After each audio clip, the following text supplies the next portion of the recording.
নমস্কার বন্ধুরা, @TRY001 চ্যানেলে আপনাদের সবাইকে স্বাগত জানাই। কেমন আছেন আপনারা?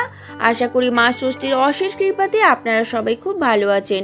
আজকে আমার ভিডিওর বিষয়বস্তু হলো 2025 সালে বাংলার 1432 বঙ্গাব্দে আশ্বিন মাসে দুর্গা ষষ্ঠী বা বোধন ষষ্ঠী কবে, দুর্গা ষষ্ঠী বা বোধন ষষ্ঠীর পূর্ণাঙ্গ সময় কখন, ষষ্ঠী তিথি কখন শুরু হবে এবং ষষ্ঠী তিথি কখন শেষ হবে, ষষ্ঠী তিথির ব্রত পালনের নিয়ম, ষষ্ঠী তিথির ব্রত করলে কি কি খাওয়া যাবে আর কি কি খাওয়া যাবে না, পূজার উপকরণ এবং তার সাথে আছে দুর্গা ষষ্ঠী বা বোধন ষষ্ঠীর ব্রত কথা। দুর্গা ষষ্ঠী বা বোধন ষষ্ঠী যে মায়েদের পুত্র সন্তান আছে সেই মায়েরা দিনের বেলায় উপবাস থেকে পূজা দিতে যায় ষষ্ঠীতলায় বা কাছাকাছি মা দুর্গার প্যান্ডেলে। পূজা দিয়ে ব্রত কথা শুনে মা ষষ্ঠীর প্রসাদ খেয়ে ষষ্ঠী ব্রত বা বোধন ষষ্ঠীর ব্রত ভঙ্গ করবে। দুর্গা ষষ্ঠীর ব্রত পালন করলে ভাত বা চালের কোনো খাবার খাওয়া যাবে না। নিরামিষ শাক সবজি, লুচি, পরোটা, দুধ, মিষ্টি, ফল খেয়ে থাকতে হয়। এবার আসি 2025 সালে বাংলার 1432 আশ্বিন মাসে দুর্গা ষষ্ঠীর পূর্ণাঙ্গ সময়। ষষ্ঠী তিথি শুরু হবে 10ই আশ্বিন 1432, ইংরাজির 27শে সেপ্টেম্বর 2025 শনিবার সকাল 8টা 48 পর থেকে এবং ষষ্ঠী তিথি শেষ হবে 11ই আশ্বিন 1432, ইংরাজির 28শে সেপ্টেম্বর 2025 রবিবার সকাল 10টা 43 পর্যন্ত। দুর্গা ষষ্ঠী বা বোধন ষষ্ঠী পালন হবে 11ই আশ্বিন 1432, 28শে সেপ্টেম্বর 2025 রবিবার সকাল 10টা 43 মধ্যে। এবার আসি দুর্গা ষষ্ঠী পূজার উপকরণ। দুর্গা ষষ্ঠী পুজোর উপকরণ হলো পদ্ম ফুল বা যে কোনো ফুল, মিষ্টি, সন্দেশ, ফল, আতপ চাল, দূর্বা, বেলপাতা, কলা। আশ্বিন মাসে শুক্লপক্ষের ষষ্ঠীর দিন সকল মায়েরা ব্রত পালন করেন। এই ব্রত পালনে সন্তানরা সুস্থ থাকে এবং দীর্ঘায়ু হয়। দুর্গা ষষ্ঠী বা বোধন ষষ্ঠীর ব্রত কথা হলো, এক বামুন ও বামনী তার 2 ছেলে আর 2 মেয়েকে নিয়ে বাস করতেন। 2 মেয়ের বিয়ে হওয়ার পর বড় ছেলেরও বিয়ে হয়ে যায়। বামুন ষষ্ঠীর আগের দিন বাড়ির সবাইকে জিজ্ঞাসা করে পুজোর সময় তারা কে কি নিতে চায়। তখন বামুনের মেয়েরা ও ছেলেরা সবার পছন্দ মতো বললেন, কিন্তু বড় বউ কিছু না বলায় বামুন বড় বৌমাকে জিজ্ঞাসা করে, বড় বৌমা তোমার জন্য কী রকম শাড়ি আনবো আমায় বলো। তখন বড় বৌমা বলল, বাবা আমার জন্য ধুলামাটির শাড়ি আনবেন। তারপর বামুন বাজারে গিয়ে সকলে যে যা বলেছিল সবার জন্য পছন্দ মতো জিনিস নিলেন, কিন্তু বড় বৌমা সেই ধুলোমাটির শাড়ি কোনো দোকানে পেলেন না। অবশেষে এক বৃদ্ধ লোকের কাছে ধুলোমাটির শাড়ির কথা বললেন। বৃদ্ধ লোকটি জিজ্ঞাসা করেন, এই ধুলোমাটির শাড়িটা কার? তখন বামুন বলল, তার বৌমার জন্য। বৃদ্ধ লোকটি বলল, বৌমার বুঝি এখনো ছেলে মেয়ে হয়নি? বামুন বলল, না এখনো ছেলে মেয়ে হয়নি। তখন বৃদ্ধ বলল, এবার বুঝেছি, এই জন্যই বৌমা ধুলোমাটির শাড়ি চেয়েছেন। এই শাড়ি তো মা ষষ্ঠীর কৃপা ছাড়া কেউ পায় না। মা ষষ্ঠী দয়া করলে তবেই এই শাড়ি পাওয়া যায়। তবে একটা কাজ করুন, আগামীকাল ষষ্ঠী, আপনার বৌমাকে গিয়ে বলবেন যেন তিনি মা ষষ্ঠীর পূজা করেন, তাহলে তার মনের আশা পূর্ণ হবে। তখন বামুন বললেন, তা না হয় বলবো, কিন্তু ধুলোমাটির শাড়িটা এখন পাবো কোথায় থেকে? বৃদ্ধ বললেন, লাল পাড় সাদা ধপধপে শাড়ি আর দামাল ছেলের ধুলো ঝেড়ে মায়ের কোলে উঠবে আর তার ধুলো হাতে সর্বদা ধপধপে শাড়িতে লাগবে, তাকেই ধুলোমাটির শাড়ি বলে। বামন আর কিভাবে কোথায় এই শাড়ি পাবে? তাই বাড়ি গিয়ে সকলের যা যা চাওয়া সব দিয়ে দেন আর বড় বৌমাকে ডেকে বললেন, তোমার শাড়ি কোথাও পাওয়া যায়নি, তবে আগামীকাল মা ষষ্ঠীর পূজা, আর তুমি মা ষষ্ঠীর পূজা ব্রত প্রতি বছর করতে থাকো, তাহলে ধুলোমাটি শাড়ি পরার মনস্কামনা পূরণ হবে তোমার। সেদিনই বড় বৌমা মা ষষ্ঠীর কাছে মানত করেন। নিরামিষ খেয়ে পরদিনই মা ষষ্ঠীর পূজা করে। মা ষষ্ঠীর কাছে ধুলোমাটি শাড়ি চাইলেন। কিছুদিন পর বড় বৌমা পোয়াতি হলো। তখন বামুন বামনি খুব আনন্দে 5 মাসের কাঁচা শাক, 7 মাসের ভাজা শাক আর 9 মাসের পাকা সাত দিলেন।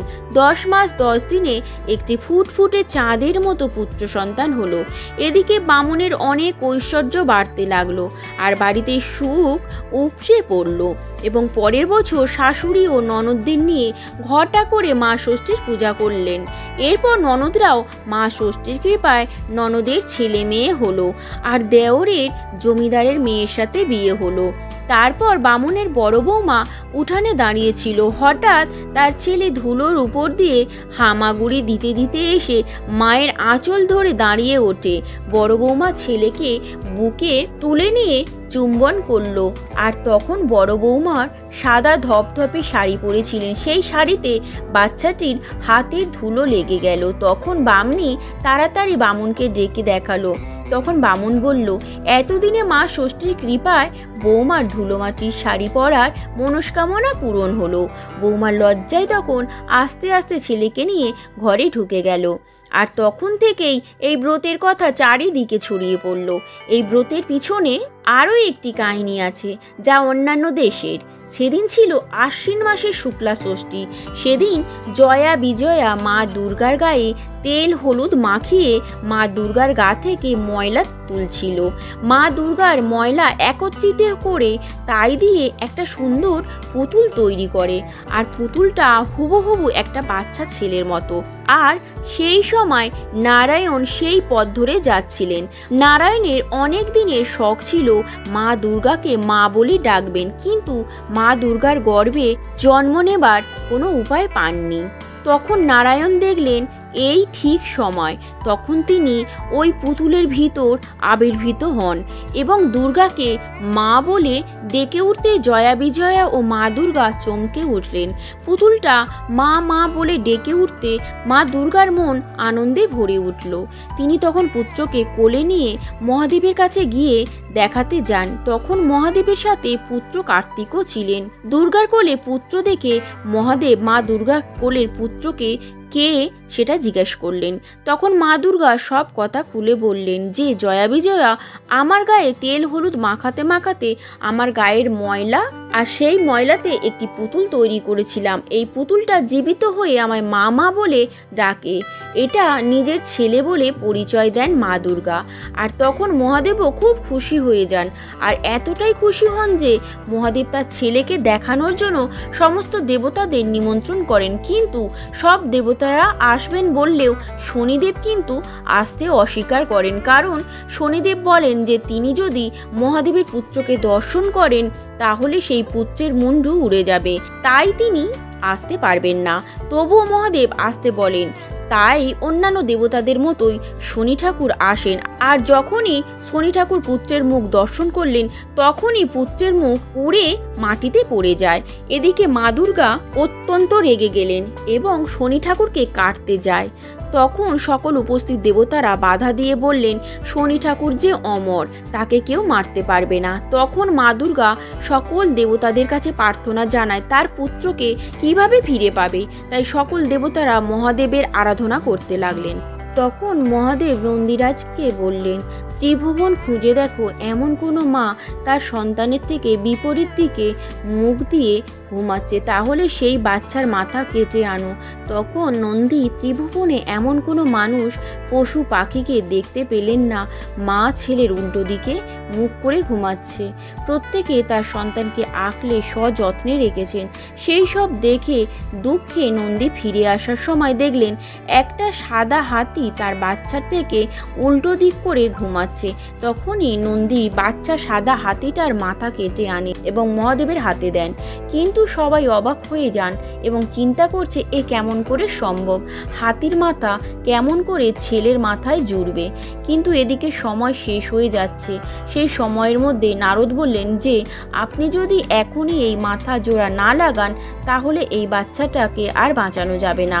তাই মহাদেব তড়ি ঘড়ি করে বাচ্চাটির ঘাড়ে বাচ্চা হাতিটির কাটা মুন্ডুটি জোড়া লাগায় এবং জোড়া লাগানোর সাথে সাথেই ছেলে মা মা বলে দুর্গার কাছে যায় এবং মা দুর্গা ছেলের হাতির মতো মুন্ডু দেখে কাঁদতে কাঁদতে বলেন, আমার ছেলের মুখ তো চাঁদের মতো মুখ ছিল, আর এই মুখ দেখে সকলে নিন্দা করবে। তখন উপস্থিত সকল দেবতারা বলে উঠলেন যে আপনি শান্ত হন মা, সকল দেবতাদের আগে আপনার ছেলের পূজা আগে হবে। আপনার ছেলের পূজা আগে না করলে, আপনার ছেলের আগে পূজা না করে যদি অন্য কোনো দেবদেবীর পূজা হয় তাহলে সেই পূজা ব্যর্থ হবে, আর আপনার ছেলের নাম সর্বসিদ্ধিদাতা গণেশ বলে আজ থেকে নাম হবে। মা দুর্গাকে এই কথা বলে দেবতারা চলে যান। সেই থেকে গণেশের নাম ছড়িয়ে পড়ল এবং মা দুর্গা বললেন, যে সমস্ত নারীরা দুর্গা ষষ্ঠী ব্রত পালন করবে আর ব্রত কথা মন দিয়ে শুনবে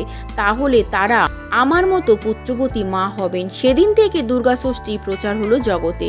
তাই এই দিনে ছেলের মায়েরা ছেলেদের হলুদ আর তেল মাখিয়ে স্নান করিয়ে নতুন জামা কাপড় পরায়।